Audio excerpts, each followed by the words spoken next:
The vast expanse of space held many secrets, but none quite as surprising as the one the Vexteri were about to discover.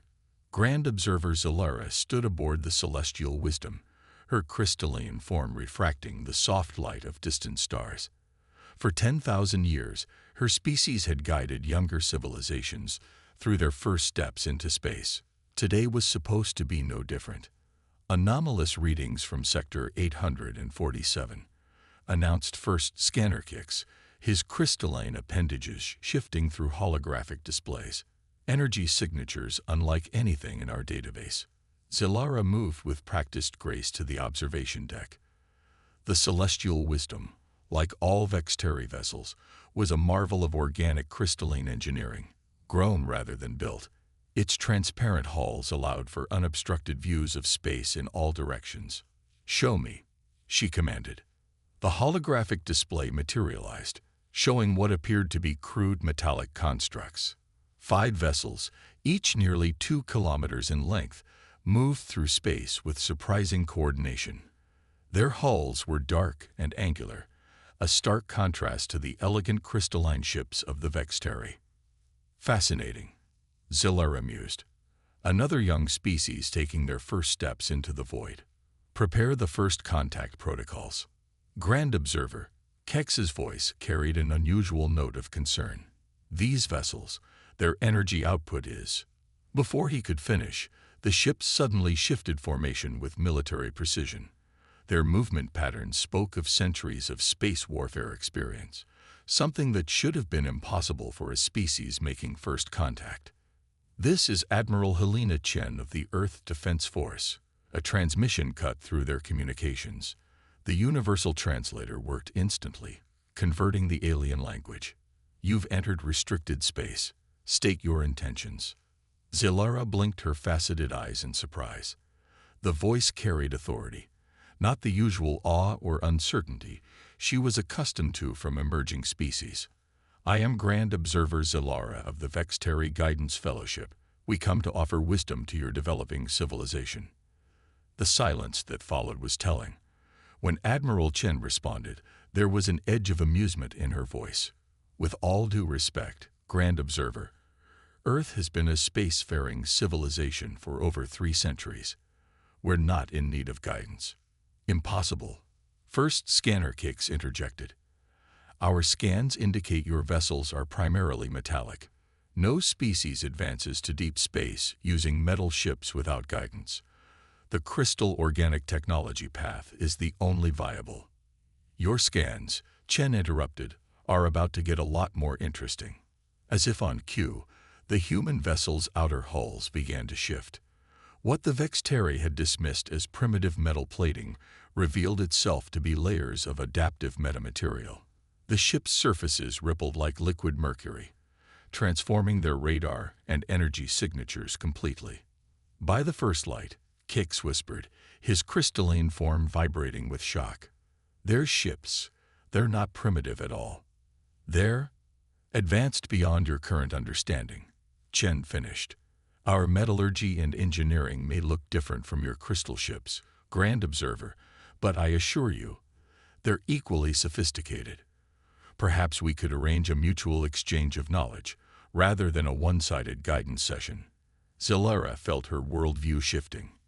In all her centuries of first contact experiences, she had never encountered a species that had developed along such a radically different technological path.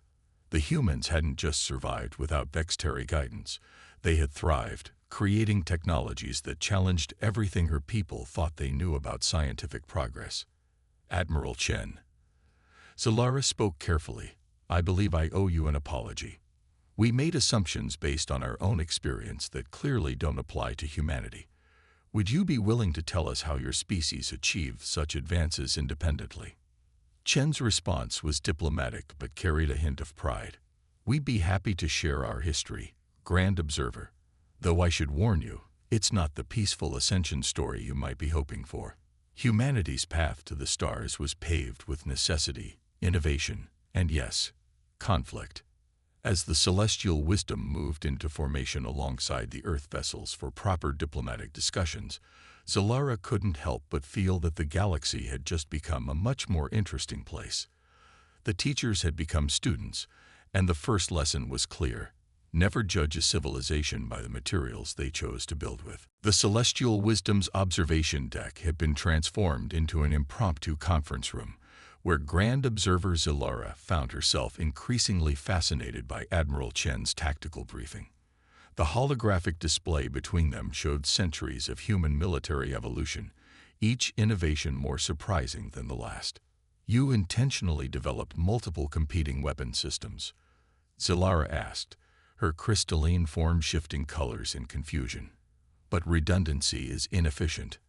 Admiral Chen smiled, her dark eyes reflecting the holographic light. "In theory, yes. In practice, it saved our lives more times than I can count. When one system fails, another takes over. Nature taught us that lesson. Just look at Earth's evolutionary history." First Scanner Kicks, who had been analyzing the technical specifications of human weapon systems, suddenly straightened. "Admiral, these designs, they're not just weapons. They're adaptive systems." "Precisely," Chen confirmed, expanding the hologram to show a cross-section of a human battleship. "Every weapon, every defense system on our ships learns from experience. We don't just fight battles, we evolve during them." The display shifted to show footage from past human conflicts. Zalara watched in amazement as human ships adapted their tactics mid-battle, their metamaterial hulls reconfiguring to counter new threats in real time. It was beautiful in its own terrifying way, like watching evolution accelerated to light speed. "But surely," Zalara began, "such aggressive development of military technology hindered your species' cultural and spiritual growth." Chen's laugh surprised the Vexteri. "Quite the opposite, actually. Our military advancements drove innovation in everything from medicine to art. Here, let me show you something." The Admiral gestured, and the hologram transformed into a stunning display of human achievements. Medical nanobots that could heal injuries in minutes, originally developed for soldiers, but now saving civilian lives worldwide. Agricultural techniques born from military resource management. Even their entertainment industry had flourished using technology initially created for combat simulators. "You see, Grand Observer, humanity never saw military advancement as separate from cultural progress. They're all part of the same drive to survive, to understand, to create. The same principles that guide our weapon designs also inspire our greatest works of art." As if to demonstrate, Chen pressed a control, and the ship's metamaterial hull became transparent, offering a breathtaking view of the stars.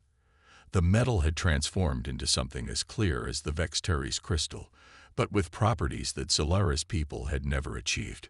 "Remarkable," Kix whispered, running his sensors over the transformed hull. "The mathematical principles behind this, they're beautiful." "That's something we learned early on," Chen explained. "True advancement doesn't come from choosing between art and function, peace and strength. It comes from finding ways to make them work together." The conversation was interrupted by a priority alert. A junior officer rushed onto the deck, her expression tense. "Admiral, we're detecting multiple quantum ruptures. Signals match Vexteri signatures, but these are different from the Celestial Wisdom." Zalara's crystalline form darkened with concern. "The Conservative Coalition," she said grimly. "They must have learned of our contact with your species. They believe, strongly, in maintaining the traditional order of guidance." Chen's expression hardened, but her voice remained calm. "How strongly?" "Strong enough to start a war to prevent what they see as the corruption of the natural order," Zalara admitted. "They believe younger species must be guided along the crystal organic path. Your success threatens everything they believe about the universe." The Admiral nodded, as if she had expected something like this. "Grand Observer, I need to know right now, are you with us or with them?" Zalara looked at the human ships, at their perfect blend of art and warfare, at technology that challenged everything her people had taught for millennia. She thought of the courage it must have taken to forge their own path among the stars. "Admiral Chen," she said firmly, I believe it's time for the Vexteri to learn some new lessons about the nature of progress. The conservative ships were emerging from quantum space now, their crystalline forms blazing with aggressive intent. But as Zilara watched the human vessels shift into combat formation, their metamaterial hulls rippling like liquid starlight, she felt something she hadn't experienced in centuries: excitement about an uncertain future. The art of war was about to teach both species something new about the true meaning of advancement, and the galaxy would never be quite the same again. Supreme Guardian Vixthal's crystalline dreadnought emerged from quantum space like an angry star, leading a fleet of 30 warships. Their angular crystal formations caught the light of nearby stars, creating a dazzling display of power and authority. On the bridge of the Earth Defense Force flagship Hyperion, Admiral Chen watched the tactical display with practiced calm. "They certainly know how to make an entrance," she remarked. Turning to Zilara, "Your conservative coalition doesn't believe in subtle approaches, do they?" "Subtlety," Zilara responded, her crystalline form dimming slightly, "has never been Vixthal's strong suit. He believes absolute power deserves absolute display." The communication channels crackled to life, and Vixthal's image appeared on the main display. His crystalline form was larger and more elaborate than Zilara's, adorned with ceremonial growths that marked his supreme rank. "Grand Observer Zilara." His voice resonated with barely contained fury. "You dare to treat these metal users as equals? They are children playing with primitive tools, refusing proper guidance. Stand aside. We will show them the true path, whether they wish it or not." Chen stepped forward, her uniform crisp and professional despite the tension in the air. "Supreme Guardian, this is Admiral Helena Chen of the Earth Defense Force. We have no desire for conflict, but we will defend ourselves if necessary." Vixthal's form flashed with dismissive colors. "Defend? With those crude metal constructs? Your ships are barely more than orbital debris compared to our crystal-forged fleet. This is your final warning. Power down your systems and prepare to receive proper guidance." Instead of responding, Chen nodded to her tactical officer. The Hyperion's metamaterial hull rippled, and suddenly the ship seemed to dissolve into the starfield. The other 4 human vessels followed suit, their adaptive camouflage rendering them nearly invisible. "Primitive tricks," Vixthal scoffed, but there was a note of uncertainty in his voice. "Target their last known positions. Show them the power of true crystal technology." The conservative fleet opened fire, their weapons releasing streams of crystalline energy that could shatter planets. But the human ships were no longer where they had appeared to be. They had already moved, using the momentary confusion to take up optimal firing positions. "Now," Chen commanded quietly, "show them what primitive looks like." The space around the conservative fleet erupted with precision strikes, human quantum torpedoes, designed to bypass crystal shields by matching their resonance frequencies, struck with devastating accuracy. The coalition's formations began to break as ships discovered their supposedly impenetrable defenses had fatal flaws. "Impossible." Vixthal raged as his flagship's shields flickered. "How are they penetrating our barriers?" Zilara's voice carried a hint of satisfaction as she explained. "They studied our crystal technology, Supreme Guardian. While you were dismissing them as primitive, they were learning how to counter every advantage we thought we had." The battle continued to unfold like a deadly dance. The conservative fleet's superior numbers meant little against human tactical innovations. Earth's ships moved with impossible agility, their metamaterial hulls adapting in real time to each new threat. When crystal beams struck them, the energy was absorbed and redirected, turned against its source. "Admiral," Zilara observed with fascination, "your ships aren't just fighting. They're learning." Chen nodded. "Every shot they fire teaches our systems something new about their weapons. Every hit we take helps us adapt our defenses. It's not just about technology, it's about evolution." On the main screen, Vixthal's flagship attempted to coordinate a concentrated attack, but the human vessels had already predicted and countered the move. 3 coalition ships fell to carefully targeted strikes, their crystal structures shattering in spectacular cascades of light. Your choice, Supreme Guardian. Chen broadcast. We can continue this demonstration, or we can talk about a future where different paths of advancement are seen as opportunities rather than threats. For a long moment, silence filled the command deck. Then Vixthal's voice returned, subdued but still carrying a hint of his former authority. Perhaps there are things we had not considered about the nature of progress. As the conservative fleet stood down, their weapons powering down in surrender, Zillara turned to Chen. You could have destroyed them all. Why show restraint? The Admiral's smile was both proud and gentle, because the true measure of advancement isn't just about having the power to win a fight. It's about knowing when not to fight at all. That's another lesson humanity learned the hard way. The stars continued their eternal dance as human and Vextari ships moved to more peaceful formations. The breaking point had come and gone, but instead of shattering both sides, it had forged the beginning of something new, a partnership that would reshape the galaxy's understanding of what it meant to truly advance. The observation deck of the Earth Science Station Archimedes was unlike anything the Vextari had ever seen. Instead of the traditional crystal viewing ports they were accustomed to, the entire ceiling was a seamless dome of adaptive metamaterial, currently configured to be completely transparent. The effect made visitors feel as if they were standing in open space, protected by nothing but air and starlight. Chief Scientist Dr. Sarah Zhang watched with amusement as her Vextari colleagues adjusted to the view. Even Zillara, usually composed, seemed slightly unsettled by the illusion of exposure to vacuum.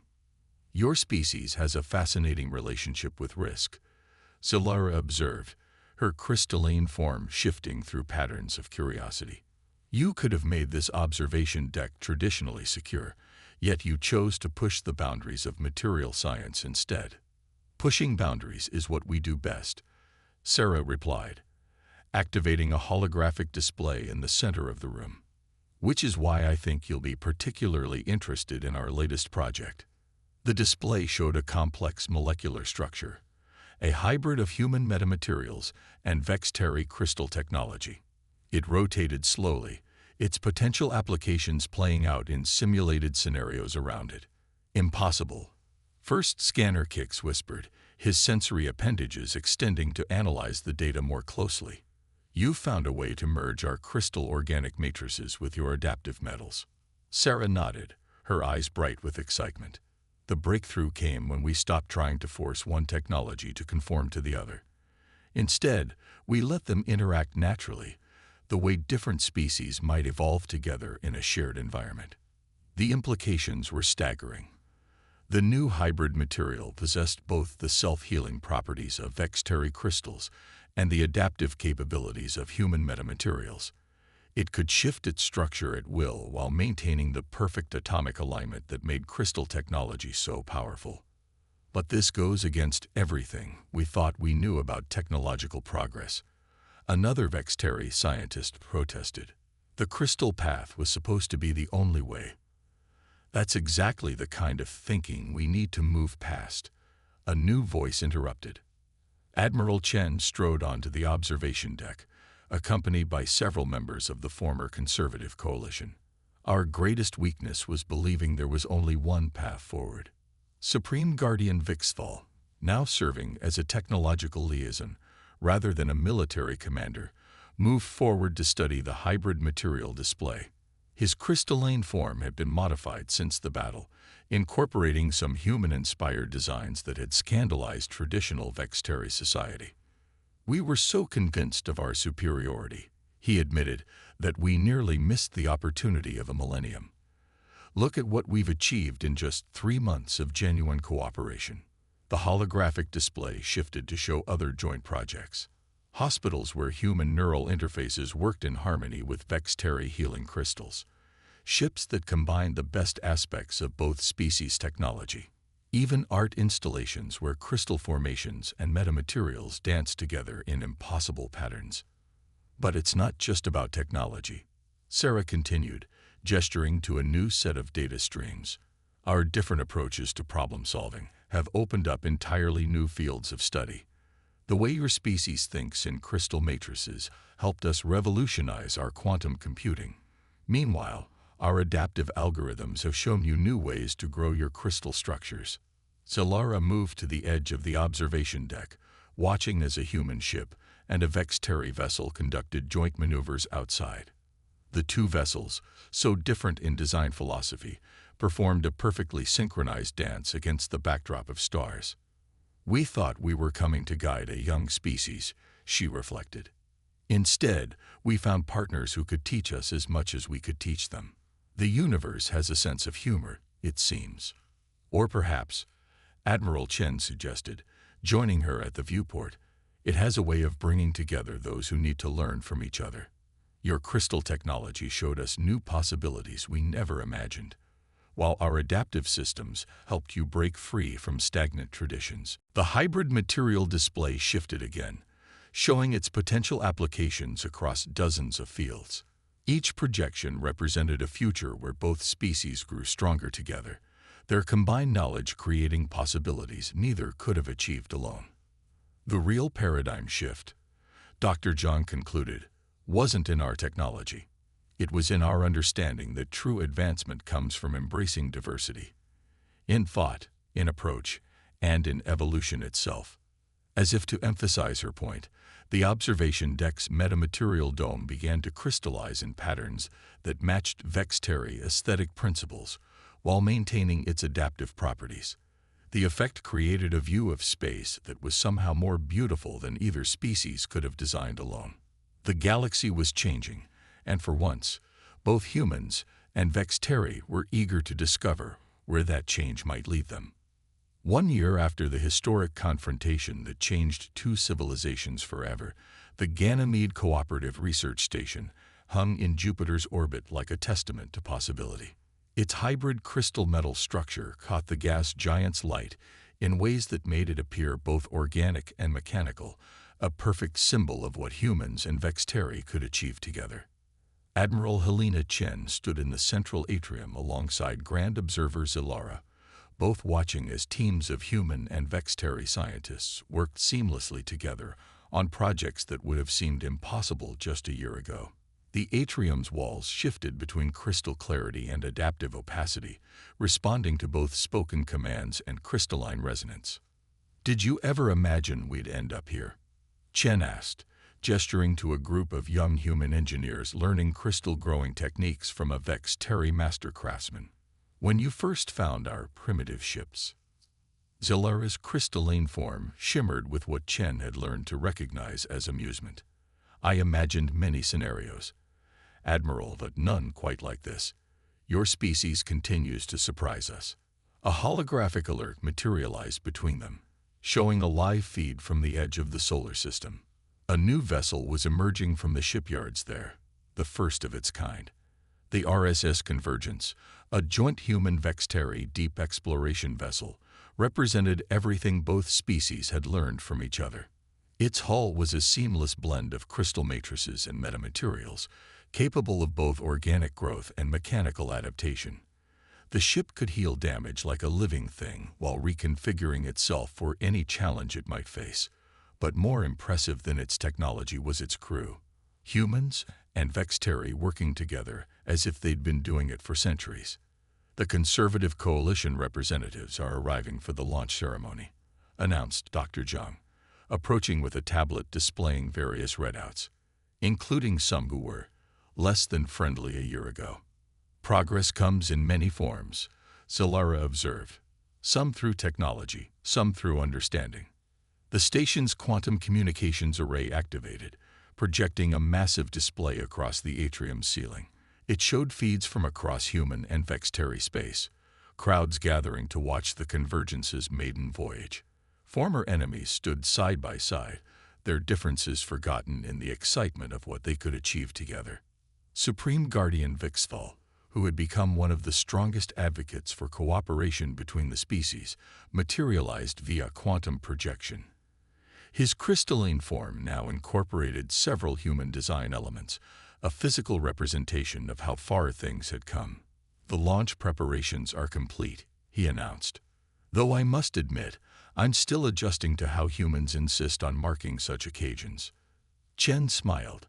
"You mean you're not used to champagne bottles being broken on new ships?" "Wasteful," Vixthal grumbled, but his tone was affectionate. "Though I suppose there's something to be said for your species' love of symbolic gestures." The Convergence's engines came to life, a perfect harmony of crystal resonance and human plasma technology. As it began its journey into deep space, carrying the hopes and dreams of two civilizations, Chen couldn't help but reflect on how far they'd come. "We've received the first long-range scans from the Convergence," Dr. Zhang reported, her eyes wide with excitement. "The hybrid sensors are picking up phenomena we've never been able to detect before. There are whole new aspects of space we're just now becoming able to perceive. Because we're finally looking through each other's eyes," Zalara concluded, "learning to see the universe as neither human nor Vextari, but as something more." The station's adaptive walls crystallized into a perfect window, just as Jupiter's light caught the Convergence's hull, making it shine like a new star against the black. In that moment, it was impossible to tell where human technology ended and Vextari began. Perhaps that was the point. "A year ago, we were preparing for war," Chen mused. "Now we're preparing to explore the unknown together. Makes you wonder what we'll achieve in another year." Zalara's form shifted through patterns of hope and anticipation.